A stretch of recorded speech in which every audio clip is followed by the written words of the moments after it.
आज म बनाउँदैछु यो काँचो केराको अचार।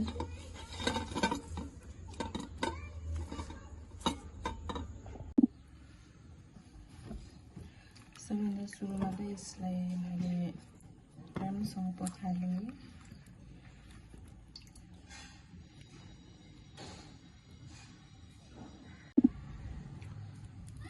यसलाई म एउटा एउटा गरेर निकाल्छु।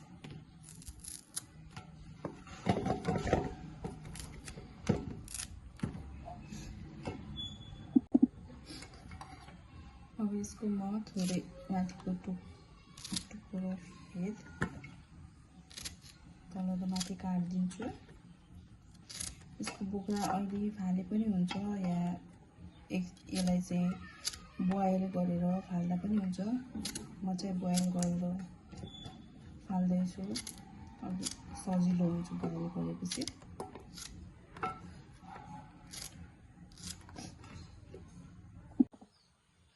यो केरालाई मैले फेरि पखालेँ यसरी सफा गरेर। अब यसलाई चाहिँ म कुकरमा एक सिटी लगाइदिन्छु। एक सिटी लाग्यो भने चाहिँ यो पाक्छ र कुरा निकाल्नु पनि सजिलो हुन्छ।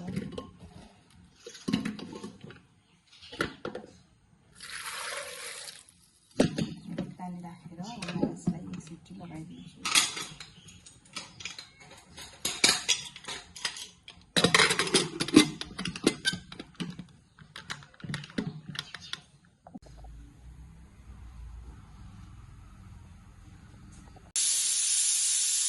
यसले चाहिँ 2-3 सिटी लगाइसक्यो। अब म यसलाई बन्द गरिदिन्छु। यो केरा पाकिसकेको छ। अब म यसलाई चाहिँ अर्को भाँडोमा खनाउँछु।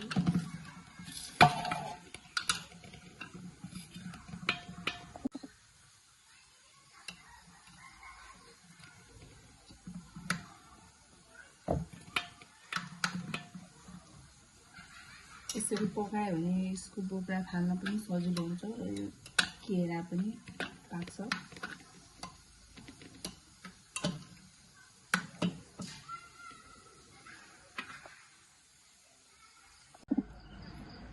अब यो केराको यसरी बोक्रा निकाल्ने हेर्न सकिन्छ कति सजिलोसँग यसको बोक्रा निकालिन्छ।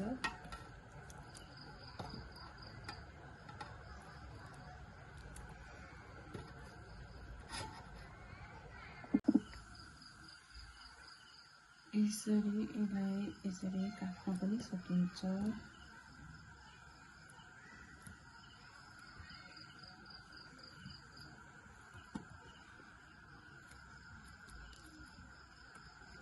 काँचो केराको अचार एकदम मिठो हुन्छ, मलाई चाहिँ मनपर्छ।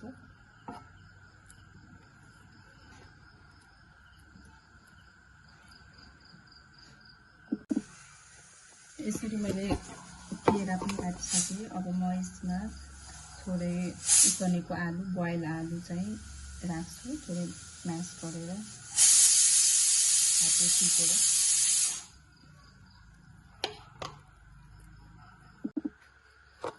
यसरी उसिनेको आलु पनि राखेँ। अब म यसमा राख्दैछु यो भाङ्गो चाहिँ यस्तो हुन्छ, यो गेडा हुन्छ यसमा, अनि यसलाई चाहिँ भुटेर पिस्नुपर्छ। पिसेपछि यस्तो हुन्छ। यसमा म भाङ्गो राखेँ। अब म यसमा राख्दैछु थोरै टिमुरको छोप,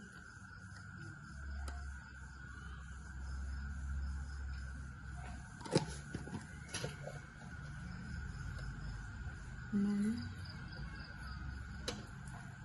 थोरै जिरा र धनियाँको धुलो हो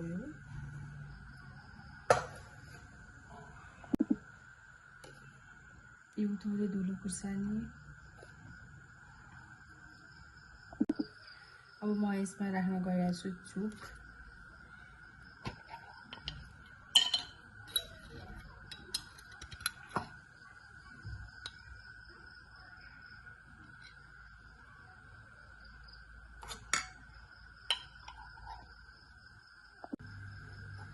अब हामीलाई चाहिँ झान्नुपर्छ। झान्नको लागि मैले लिए तेल, यति जति तेल दिँदैछु म। अब यसमा म राख्दैछु यति जिरा, थोरै मेथी। यसलाई चाहिँ म अब ग्यासमा राख्छु। यसलाई चाहिँ तताउनुपर्छ। तेल चाहिँ तातिसकेको छ।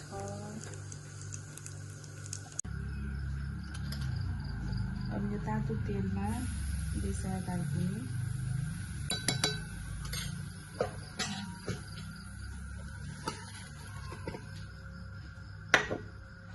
अब यो खुर्सानीमाथि राखेर यसलाई छानिदिनु।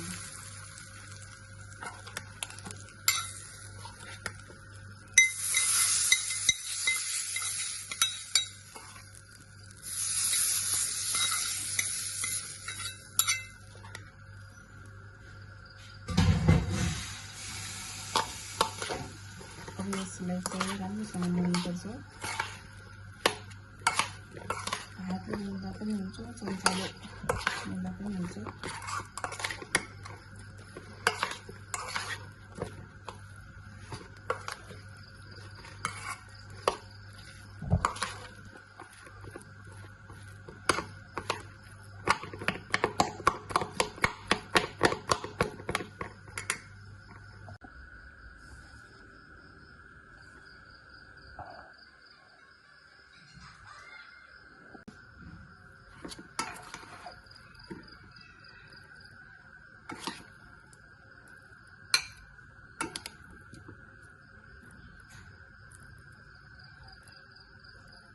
अब म तपाईँहरूलाई खाएर पनि देखाउँछु।